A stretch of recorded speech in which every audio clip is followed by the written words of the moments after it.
Tapi banyak pemuda-pemuda kita yang tidak bisa bersaing dalam industri migas, yang tidak bisa masuk ke dalam dunia kerja migas karena tidak mempunyai sertifikat dan keahlian.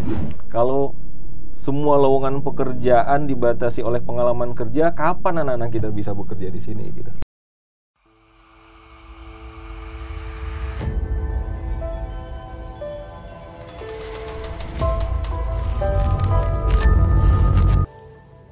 Assalamualaikum warahmatullahi wabarakatuh.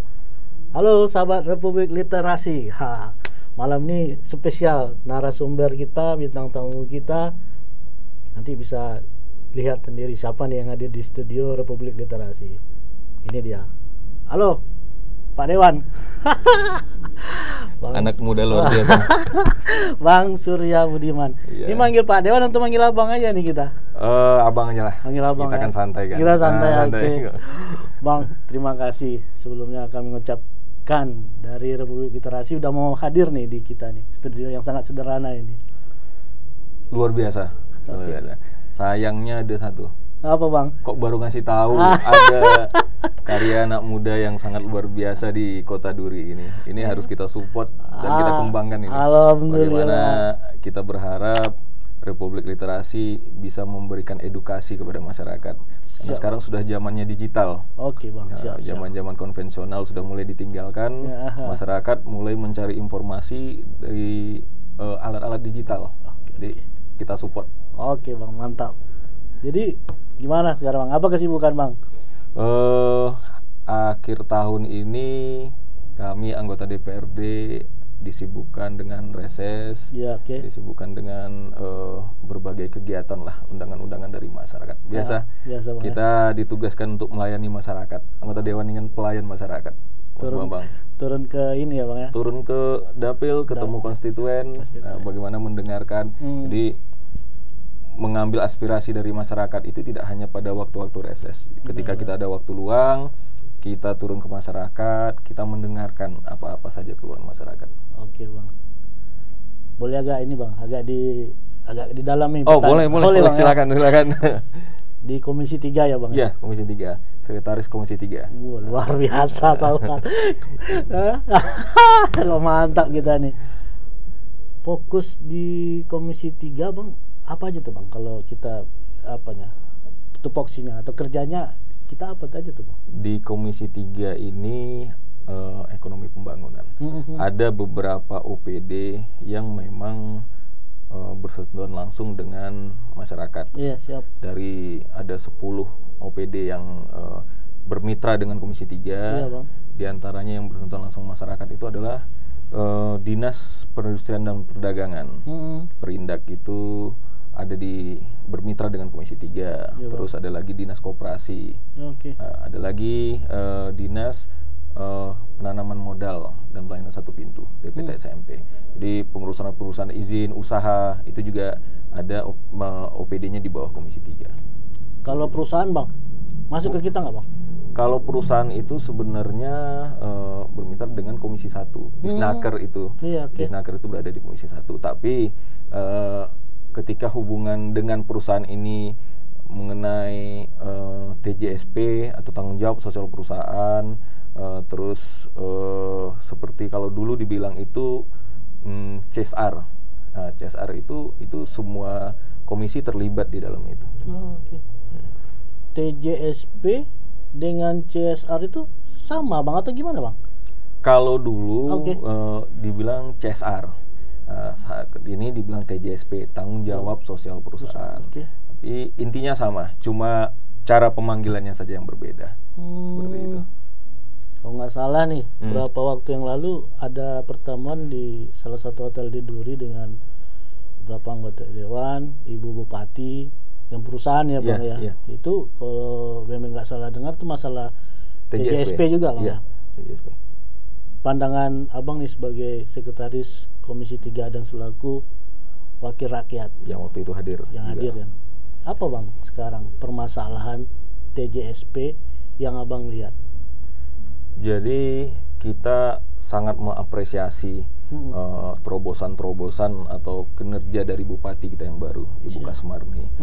Bupati kita, Bu Kasmarni, visioner ke depan. Bagaimana perusahaan-perusahaan yang ratusan jumlahnya di Kabupaten Bengkalis ini bisa berkontribusi dan memberikan dampak positif terhadap masyarakat Kabupaten Bengkalis. Jadi diadakanlah forum discussion group FGD waktu itu kan. Forum discussion group itu membahas bagaimana memaksimalkan TJSP ini untuk masyarakat. Pada waktu itu juga hadir beberapa perusahaan termasuk PHR, termasuk PHR. Jadi Ibu Bupati ingin bagaimana tanggung jawab sosial perusahaan ini tersentral dan dibuatkan sistemnya yang terintegrasi, sehingga perusahaan-perusahaan yang telah melakukan tanggung jawab sosialnya kepada masyarakat itu juga ada datanya. Sebenarnya di daerah kita ini permasalahan yang paling inti itu adalah masalah data. Banyak perusahaan yang selama ini yang sudah melakukan tanggung jawab sosialnya, tapi itu datanya tidak terdokumentasi dengan baik gitu. Jadi Bupati ingin membuat terobosan itu, bagaimana perusahaan-perusahaan bisa mengaplikasikan tanggung jawab sosialnya dan bisa berdampak signifikan terhadap masyarakat. Jangan sampai gini juga kan Bang, ini kan kita kan mandangnya mungkin nggak terlalu detail atau apa, seperti Abang sebagai selaku anggota dewan gitu kan. Kan pasti ada yang, bukan pasti ada ya, diduga ada yang membandel juga lah Bang. Oh ya, ya. Jadi tidak TJSP tadi nggak ya untuk mengembangkan SDM ataupun masyarakat tempatan, mungkin ada juga yang nggak mau tahu gitu Bang. Ya. Jadi pada waktu pembahasan itu, diskusi dengan Ibu Bupati dan pemerintah daerah, dihadiri juga oleh banyak undangan dari perusahaan, merupakan keinginan kita bersama bagaimana perusahaan bisa memberikan tanggung jawab sosialnya kepada masyarakat dengan sistem yang lebih baik. Satu persatu kita benahi. Yang pertama, misalkan kita berharap pemerintah Kabupaten Bengkalis ini tidak hanya menuntut tanggung jawab sosial perusahaan, tapi diawali dulu dengan datang safari ke berbagai perusahaan, didata perusahaan-perusahaan yang ada, terus diinventarisir apa kendala-kendala mereka, apa permasalahan-permasalahan mereka yang bisa dibantu oleh pemerintah. Gitu. Setelah didata, datanya komplit, baru nanti kita meminta perusahaan bagaimana memaksimalkan tanggung jawab sosialnya. Jadi pada pertemuan itu saya juga menyarankan kepada Ibu Bupati agar tanggung jawab sosial perusahaan ini tidak hanya terbatas pada pembangunan infrastruktur. Karena wilayah kita ini, masyarakat kita ini, memang infrastruktur itu penting, memang infrastruktur itu dibutuhkan oleh masyarakat. Tapi banyak pemuda-pemuda kita yang tidak bisa bersaing dalam industri migas, yang tidak bisa masuk ke dalam dunia kerja migas karena tidak mempunyai sertifikat dan keahlian. Percis Bang. Itu permasalahannya. Jadi kita melalui Ibu Bupati, kita harap Ibu Bupati juga menjalin kerjasama dan komunikasi dengan perusahaan, bagaimana perusahaan-perusahaan yang ada di daerah kita memberikan pelatihan-pelatihan tepat guna sesuai yang dibutuhkan dunia kerja, sehingga anak-anak muda, anak-anak tempatan, pemuda-pemuda kita bisa bersaing dalam dunia industri migas yang ada di daerah sendiri, sehingga kita Bung Memeng, kita tidak menjadi penonton di daerah kita sendiri. Itu yang paling penting. Dan itu juga memang harusnya tugasnya wakil rakyat Bang. Oh ya, jangan sampai gini Bang, bentar lagi nih tahun 2022, informasi yang kita dapat akan banyak perusahaan yang masuk ke kita dengan sudah datangnya PHR di sini menggantikan Chevron. Banyak nih peluang-peluang. Itu tadi Bang, jangan generasi muda ini jangan dihadapkan dengan pengalaman. Betul. Jangan dihadapkan dengan sertifikat itu. Ataupun orang baru tamat nih Bang sekolah, tamat kuliah. Mana ada dia itu. Betul, itu permasalahan kita. Bagilah dia kesempatan dulu. Betul. Gimana tuh Bang? Harus ditekankan lagi nih Bang. Ini menjadi bagian dari fokus kita. Bagaimana anak-anak muda kita, pemuda-pemuda tempatan diberikan kesempatan untuk berkarya di perusahaan-perusahaan yang ada di wilayah kita. Satu hari sebelum pertemuan di Hotel Surya dengan Ibu Bupati, kita juga dengan asisten 2 mengadakan pertemuan di PHR. Ini juga menjadi topik, seperti ada videonya yang udah kita share. Ini menjadi topik bahasan kita dengan pihak PHR. Bagaimana pihak PHR sebagai leading sektornya juga bisa membuat kebijakan mungkin kepada perusahaan-perusahaan yang beroperasional, yang bermitra dengan PHR, untuk memberikan kesempatan kepada anak-anak muda kita yang fresh graduate ini. Jadi jangan cuma diminta dengan sederetan sertifikat yang mana mereka punya, kan baru gitu. Tamat gitu, baru tamat gitu.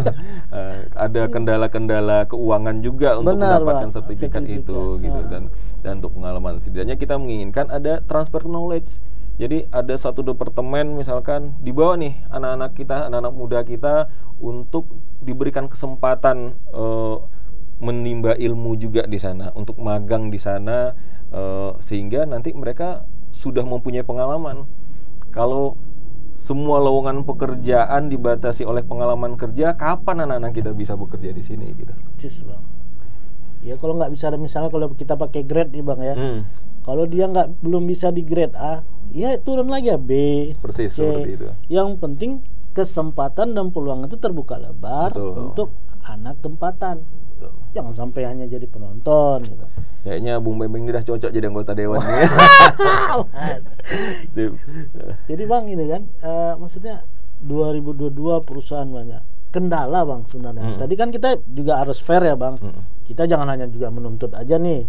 Bagi kita kesempatan, bagi kita ini. Jadi Abang bilang harus didata segala macam. Setelah itu yang nyata Bang, kendala di lapangan dan solusinya gimana nih Bang? Teman-teman anggota DPRD Kabupaten Bengkalis di Komisi 1 itu juga konsen bagaimana agar anak-anak tempatan atau penduduk tempatan itu mempunyai porsi yang diberikan oleh perusahaan-perusahaan yang akan beroperasional di daerah kita gitu. Jadi kami sebagai wakil rakyat juga merupakan PR kami. PR kami, masalah yang sudah menahun ini, bagaimana saat kami menjabat ini ada solusinya. Ada solusinya, kita bisa memberikan kesempatan bagi masyarakat kita, bagi anak-anak negeri untuk bisa berkarya di industri migas yang ada di daerah kita. Tentunya dengan mensosialisasikan kepada perusahaan-perusahaan bahwa di Kabupaten Bengkalis ada perda yang mengatur untuk tenaga kerja lokal. Seperti itu, perda yang mengatur tenaga kerja lokal, bagaimana perda ini agar dilaksanakan oleh perusahaan. Itu tentu menjadi tanggung jawab kita bersama. Itu perdanya udah ada atau gimana Bang? Lagi di ini Bang? Kalau perda untuk tenaga kerja lokal itu sudah ada. Sudah ada. Tinggal bagaimana kita bisa mensosialisasikan kepada perusahaan agar perda ini betul-betul dilaksanakan. Apabila perda ini betul-betul dilaksanakan, tentunya anak-anak negeri terakomodir untuk berkarya di daerahnya. Kembali ke TJSP tadi Bang. Perusahaan yang ada di Kabupaten Bengkalis ini itu kan grade-nya mah ya Bang ya. Ada yang besar, ada yang menengah, ada yang kecil. Tanggung jawab untuk TJSP itu berdasarkan grade perusahaan tadi atau gimana Bang aturan mainnya yang ini Bang?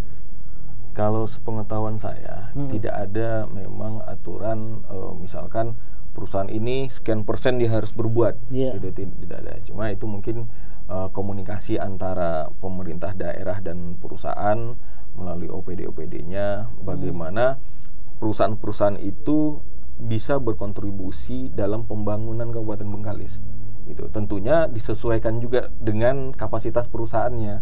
Tidak mungkin misalkan perusahaan yang mempunyai nilai kontrak di bawah 1M kita samakan dengan perusahaan yang memiliki kontrak di atas 1M. Tentu disesuaikan proporsional sesuai dengan kapasitas perusahaannya. Tapi jangan juga yang besar ngikut-ngikut yang kecil. Jangan. Itu dia catatannya. Perlu dicatat. Dia besar ngikut juga yang kecil. Betul. Jadi nggak nampak azasnya itu tadi Bang. perusahaan banyak bang. Skill setiap perusahaan itu macam-macam. Peralatan mereka punya.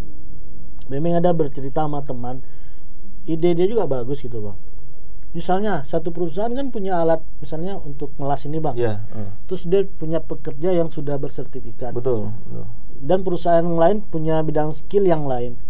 Kalau dicomot aja nih bang, atau diambil nih bang, dibuat pelatihan nih misalnya. Betul. Dia kayaknya kan nggak ribet gitu bang, nggak harus ngedatangin yang dari jauh-jauh gitu. Yang ada aja yang berskill yang ada di Kabupaten Bengkalis digunakan untuk generasi. Gimana bang kalau konsep pelatihan atau ya untuk pengembangan SDM tadi bang? Setuju, itu sangat tepat sekali, terobosan yang luar biasa.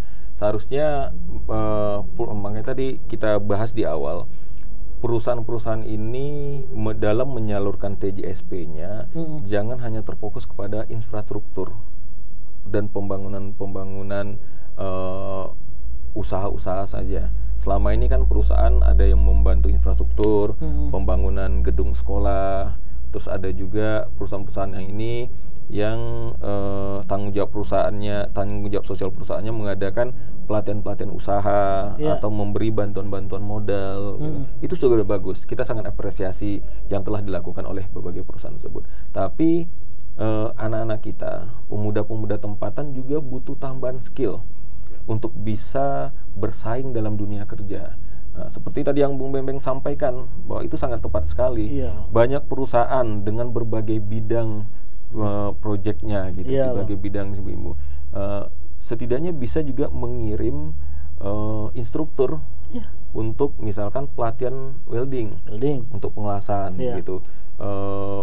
Macam-macam yang bisa dilakukan gitu. Misalkan ada pelatihan scaffolding gitu, itu kan juga dibutuhkan. Pelatihan welding, pelatihan scaffolding, terus misalkan untuk operator alat-alat berat gitu. Nah, kita kan pemuda-pemuda kita butuh itu. Pemuda-pemuda kita butuh. Itu yang selama ini mungkin belum pernah dilakukan oleh perusahaan. Benar. Itu yang belum pernah dilakukan perusahaan. Kita juga punya BLK. Saya rasa kedepannya dengan visi dan misi Bupati kita saat ini yang mempunyai terobosan luar biasa, insya Allah kita sama-sama berharap program-program ini bisa terrealisasi dengan baik, sehingga perusahaan kedepannya tidak hanya memberikan tanggung jawab sosialnya terhadap pembangunan infrastruktur, tapi juga bagaimana pelatihan-pelatihan tepat guna yang dibutuhkan oleh pemuda kita untuk bersaing. Seperti itu kita ini kan. Jadi nggak ini lagi, ya semua alat ada, orang tuh bekerja pakai sertifikat, ya tularin lah virus kebaikan tadi, pengalaman tadi itu ke anak-anak ini. Tapi juga bang, ini bang, kita kan banyak juga mendengar dari masyarakat ya bang, ketemu dengan Pak Dewan ya harus disampaikan, kan rakyat kan. Kalaupun nanti ada rekrutmen, ada semacam pelatihan ataupun apa nanti yang dilaksanakan baik dari pemerintah, TJSP tadi, dan juga ada pengawasan dari Dewan, maunya terbuka ini bang, transparan gitu. Betul. Diumumkan di mana gitu kan, mau media sosial, mau media yang ada di kawan-kawan wartawan ataupun apa gitu kan, dibuka pelatihan untuk generasi muda atau fair gitu bang, transparan. Ini juga harus didukung nih bang. Siap. Nanti itu menjadi bagian catatan kita juga. Iya bang. Ide-ide dan terobosan-terobosan luar biasa seperti itu. Malah kita juga pernah menyampaikan dalam forum antara pemerintah Kabupaten Bengkalis dan PHR, bagaimana di daerah kita sendiri dibuka bursa lapangan kerja, gitu, bursa lapangan kerja. Kayak job fair gitu bang ya? Ada job fair, betul. Gitu, bisa saja nanti Republik Literasi juga sebagai ininya kan, IO-nya gitu untuk seperti itu. Kita kalau untuk umat siap turun. Siap, setuju, sepakat. Jadi perlu di daerah kita perlu diadakan job fair yang memang yang mengisi stand-standnya itu perusahaan-perusahaan yang ada di wilayah kita ini. Benar bang. Gitu. Jadi diberikan kesempatan kepada masyarakat kita tentunya untuk berkontribusi dalam dunia kerja, migas. Iya, itu tadi bang. Iya, setelah ada job fair yang didukung semua pihak, itu tujuannya kan untuk bagaimana anak-anak di Kabupaten Bengkalis ini bisa mendapat pekerjaan. Betul. Karena di daerah yang ditempatin dia itu perusahaan-perusahaan yang besar dan itu juga sumbangsi ke negara juga lumayan besar gitu bang. Kasihlah ke ya generasi muda ini gitu ya, dengan tadi itu bang, fair, transparan gitu kan, supaya semua merasakan oh ya memang di negeri kita ini memang kaya gitu. Harus disupport gitu bang. Kita kan di Kabupaten Bengkalis ini juga memiliki beberapa perguruan tinggi. Itu sih. Beberapa perguruan tinggi. Jadi pada kesempatan yang sama kita juga menyampaikan kepada PHR sebagai induk dari semua perusahaan yang berada di wilayah kita, bagaimana melibatkan perguruan-perguruan tinggi yang ada di wilayah kita ini untuk lebih besar kontribusinya dalam penempatan tenaga kerja yang ada di sini. Jadi misalkan PHR ada CSR-nya atau ada TJSP-nya, tanggung jawab sumber daya, bekerja sama dengan perguruan tinggi yang ada. Bagaimana bisa melakukan pelatihan-pelatihan kepada masyarakat gitu. Terus job fair juga bekerja sama dengan perguruan-perguruan tinggi yang ada. Efek dominonya itu luar biasa sebenarnya. Ketika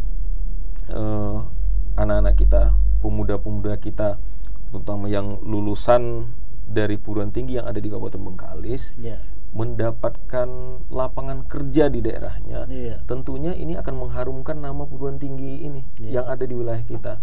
Secara otomatis nantinya akan ada banyak mahasiswa dari luar daerah yang akan belajar di tempat kita.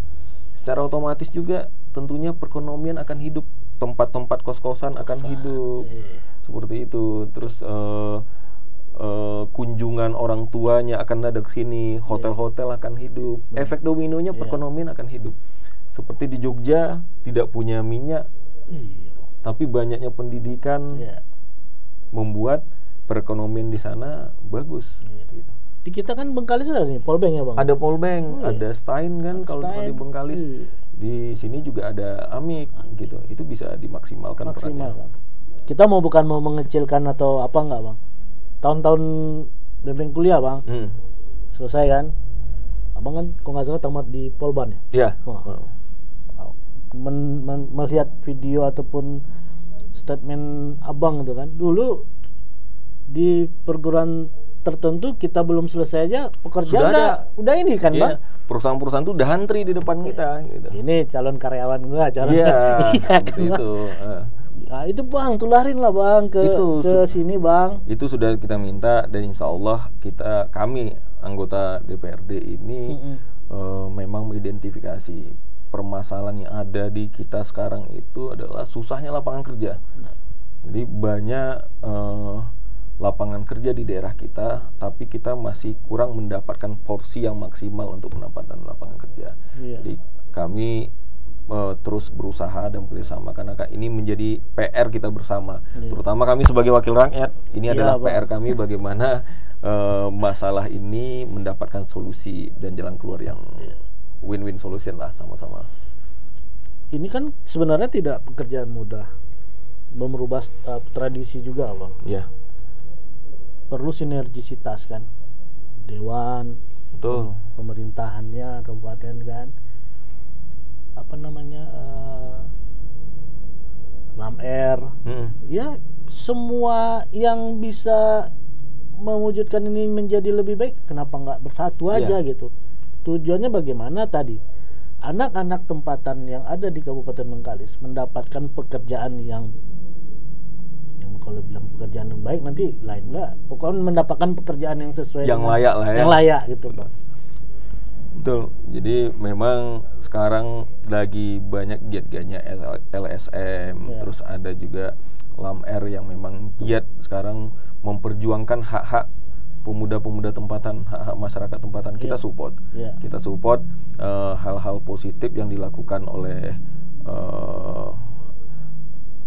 saudara-saudara kita di LAMR, tentunya mempunyai suatu itikat dan tujuan yang baik bagaimana masyarakat bisa mendapatkan pekerjaan yang layak. Jadi tidak hanya menjadi penonton di daerahnya. Tentunya langkah-langkah positif ini kami dari anggota DPRD tentu sangat mensupport dan mendukung. Sebenarnya bang, selain itu ada kendala lain nggak bang? Kenapa Kenapa gimana ya? Kesempatan bekerja itu nggak juga terbuka, ada hal yang lain nggak, Bang? Kalau saya dari dulu, Bung Bembeng, punya satu keinginan sebenarnya. Inginnya itu Kabupaten Bengkalis ini punya satu big data. Artinya semua data pencari kerja dan yang sedang bekerja itu ada di Dinas Tenaga Kerja kita. Mungkin kedepannya itu akan bisa terwujudkan, sehingga ketika ada perusahaan yang masuk ke wilayah kita, ingin beroperasional ke wilayah kita, membutuhkan tenaga kerja, tinggal melihat datanya di Dinas Tenaga Kerja. Di sana akan terlihat, misalkan welder yang lagi standby ada berapa orang. Ini sudah nomor antrian ke berapa, gitu. Yang fresh graduate ada berapa orang cari kerja yang di bidang akuntansi. Yang di bidang sipil ada berapa orang. Jadi perusahaan yang akan beroperasi di daerah kita tidak perlu merekrut dari luar. Dia melihat data dulu nih. Ada datanya, sehingga semua berjalan fair. Gitu. Anak-anak kita baru lulus, isi data di Disnaker, dalam daftar pencari kerja. Nanti perusahaan butuh welder 1 kru misalkan, dia tinggal lihat data, bersinergi dengan Disnaker nantinya. Jadi tinggal dilihat data, ngambilnya dari sini aja. Itu satu keinginan Bung Bembeng. Mudah-mudahan keinginan itu bisa terwujudkan lah di Kabupaten Bengkalis. Amin. Kalau bisa terwujud lah, Bang. Amin. Jadi sekarang zamannya kan, Bang, kita kan udah digital. Betul. Semuanya sudah terkomputerisasi. Ya. Tenaga IT kita yang ada di Kabupaten Bengkalis ini juga tidak kalah dengan tidak kalah. IT. Kalau butuh tenaga IT boleh. Siap. Kita punya tim. Ini sekalian promosi nih, Bang. Enggak, ini maksudnya, Bang. Itu kalau yang ide abang yang luar biasa itu kalau terwujud itu akan mempermudah pihak-pihak yang ada di situ, Bang. Tinggal klik keluar datanya. Gitu datanya. Sebenarnya memang di daerah kita ini, atau memang era digital, memang sudah butuh sesuatu yang terintegrasi. Sama seperti pemikiran saya ini, kita agak melenceng sedikit itu, tapi konsepnya sama sebenarnya. Konsepnya sama. Misalkan ketika pengurusan KTP, kalau sekarang nih pengurusan KTP ini sudah luar biasa terobosannya, sudah mulai lancar, sudah mulai malah KTP-nya itu ada yang memang dihantarkan kepada masyarakatnya langsung. Jadi luar biasa terobosan Ibu Bupati kita ini. Tapi dulu saya punya konsep pengurusan dokumen-dokumen kependudukan, pengurusan KTP itu bisa kita input secara online, gitu. Kita bisa input secara online di rumah atau di kantor-kantor. Jadi ketika input secara online itu dia masuk ke database.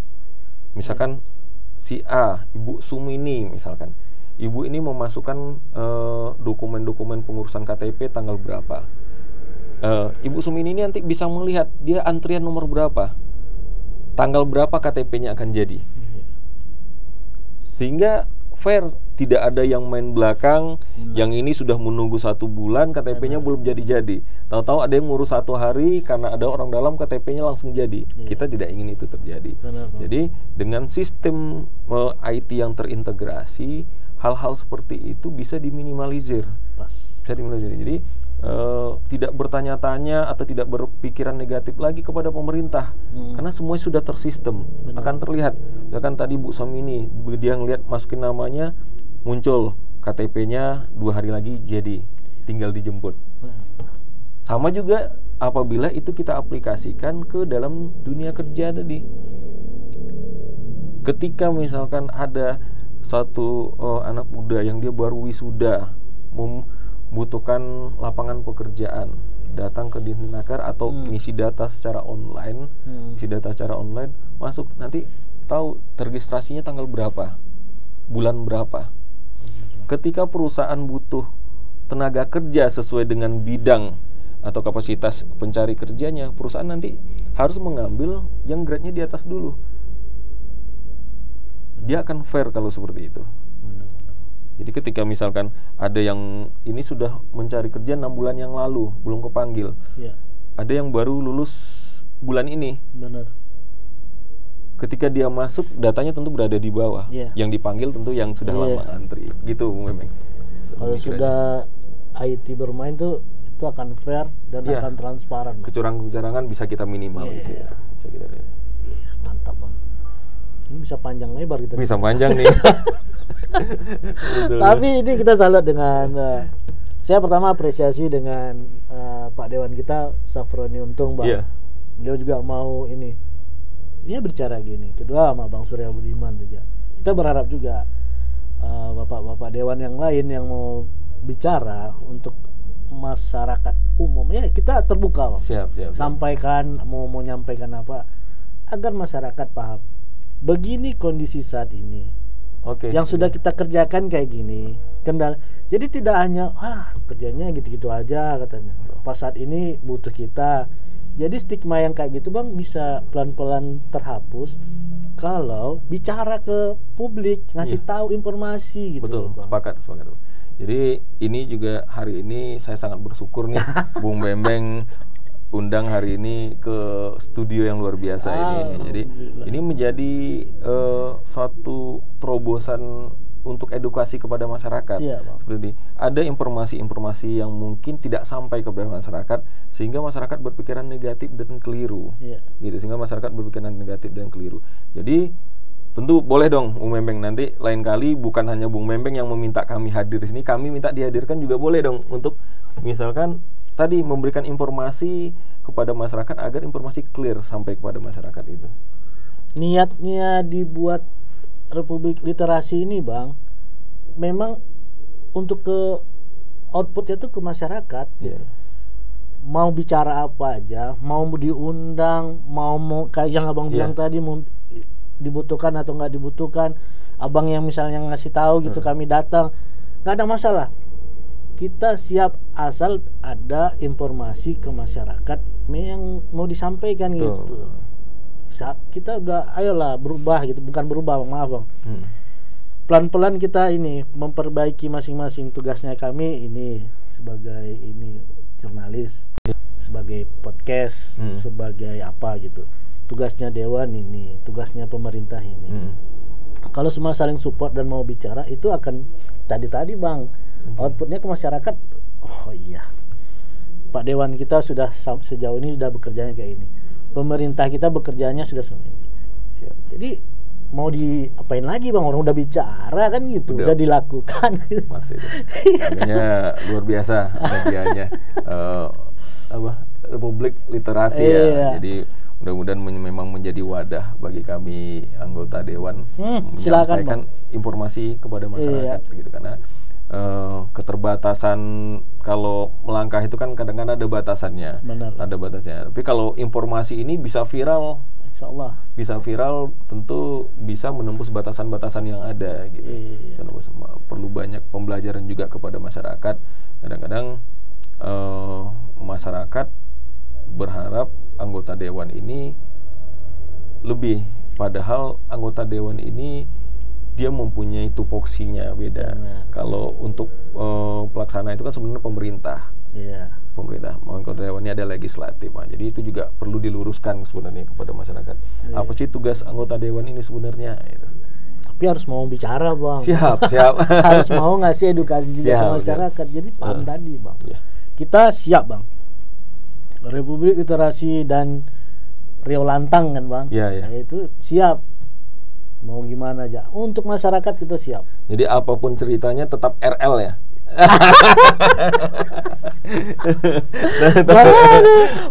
Ini Mas memang paham betul. Apapun ceritanya tetap RL. Oke, Bang, sebelum closing statement, Bang.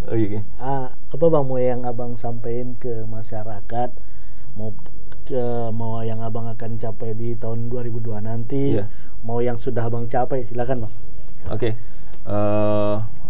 Terima kasih kepada Republik Literasi telah memberikan kesempatan kepada kami untuk memberikan atau berbagi informasi kepada masyarakat. Jadi pada prinsipnya anggota DPRD itu adalah merupakan wakil daripada masyarakat. Wakil dari masyarakat untuk menjaga aspirasi masyarakat, bagaimana kami sampaikan kepada eksekutif dan bisa direalisasikan dengan tujuan bersama. Tujuan bersama itu eksekutif dan legislatif ini bertujuan adalah bagaimana menciptakan masyarakat yang sejahtera tentunya. Sesuai dengan topik kita sekarang adalah TJSP, TJSP tanggung jawab sosial perusahaan. Kami bersama-sama pemerintah terus berupaya memaksimalkan bagaimana tanggung jawab sosial perusahaan bisa tepat sasaran diberikan kepada masyarakat. Salah satu yang sangat banyak diharapkan adalah pelatihan kepada pemuda tempatan, bagaimana agar bisa berkontribusi, bisa berkarya, mempunyai kompetensi dan daya saing untuk bekerja di dalam dunia migas yang berada di sekitar kita, sehingga muncul tenaga-tenaga ahli dari anak-anak muda kita. Itu menjadi fokus kami dan akan terus menjalin komunikasi dengan perusahaan-perusahaan bagaimana cita-cita kita ini bisa terrealisasi di 2022 ini. Bagaimana perusahaan-perusahaan bisa memberikan pelatihan-pelatihan kepada masyarakat, kepada pemuda-pemuda untuk bisa memiliki daya saing yang lebih kuat. Itu saja. Wah, keren. Mantap, Bang. Bang, terima kasih banyak, Bang. Sip. Hadir di Republik. Jangan kapok ya, Bang. Wah, siap. Pokoknya di kontak-kontak. Kalau enggak saya ngontek nanti. Ini ada topik hangat nih yang harus kita bahas ini biar sampai kepada masyarakat gitu. Siap, Bang. Kapanpun oke, Bang. Siap. Untuk siapapun juga siap. Ini kita terbuka aja, Bang, gitu. Oke. Terima kasih banyak ya, Bang ya. Sukses selalu. Sama-sama, untuk Republik Literasi. Insya Allah kami siap support. Thank you, Bang. Oke, sahabat Republik Literasi ya, kalau diterusin obrolannya bisa panjang ya, karena masih enak nih, masih sama-sama masih hangat nih. Kita akan ketemu lagi di episode berikutnya dengan narasumber yang berbeda. Yang penting narasumber yang kita hadirkan bisa memberi informasi, edukasi dan pengalaman untuk masyarakat, mana tahu bisa diambil pelajaran, hikmah dan segala hal yang ada disampaikan sama narasumber tersebut. Oke, kita akan ketemu di lain waktu.